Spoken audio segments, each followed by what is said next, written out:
Selama abad ke-19, banyak perusahaan mulai menggunakan kotak kardus sebagai tempat penyimpanan dan transportasi untuk sereal.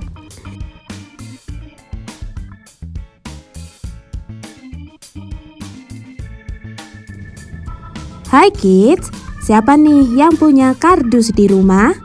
Biasanya kotak kardus bisa berupa bekas kemasan makanan, kemasan barang elektronik, dan yang lainnya.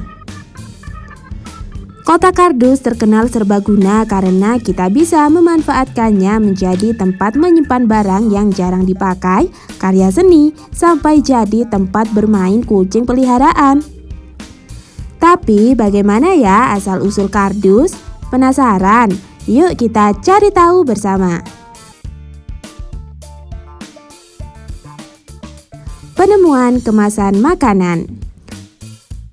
Tahukah kids, dinasti Han di Tiongkok mulai menemukan dan menggunakan kertas pada abad ke-1 dan ke-2 sebelum Masehi. Bahan yang dibutuhkan yaitu lembaran dari batang pohon mulberry yang digunakan untuk membungkus dan melindungi makanan. Ini menjadi salah satu bentuk awal penemuan kemasan makanan yang terbuat dari bahan kayu loh. Penemuan kardus baru muncul berabad-abad setelahnya. Sebelum kita lanjut videonya, jangan lupa klik tombol subscribe dan tombol loncengnya ya.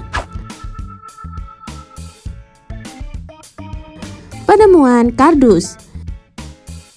Pada abad ke-19, bentuk kotak kardus modern muncul. Kisah awal kardus bermula salah satunya dari permainan papan Jerman The Game of Besieging pada 1817. Selama abad ke-19, banyak perusahaan mulai menggunakan kotak kardus sebagai tempat penyimpanan dan transportasi untuk sereal. Ada juga yang menggunakan kotak kardus untuk menyimpan telur ngengat untuk produksi sutra.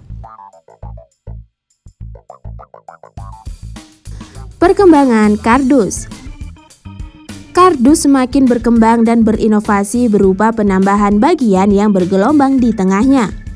Pada 1856, penjual topi Edward Halley menggunakan kertas kaku yang dibuat dari lembaran bergelombang di antara dua lapisan untuk membuat lapisan kardus stabil dan hangat. Pada 1879, Robert Chair, pemilik pabrik kertas di Brooklyn, menggunakan mesin yang bisa untuk mencetak kertas karton sekaligus memotongnya. Pabrik ini memproduksi kardus datar yang terlipat bersama. Pabrik ini mendapatkan banyak pesanan dari produsen makanan, terutama makanan ringan. Kotak kardus juga memengaruhi banyak hal karena menjadi kemasan yang murah dan serbaguna. Bahkan pada tahun 1930-an, pemerintah Finlandia memberikan kotak kardus bermatras untuk ibu yang baru melahirkan bayinya, namun belum bisa membeli tempat tidur khusus bayi. Nah, itulah fakta menarik tentang asal-usul kardus. Walaupun sederhana tapi serbaguna ya kids.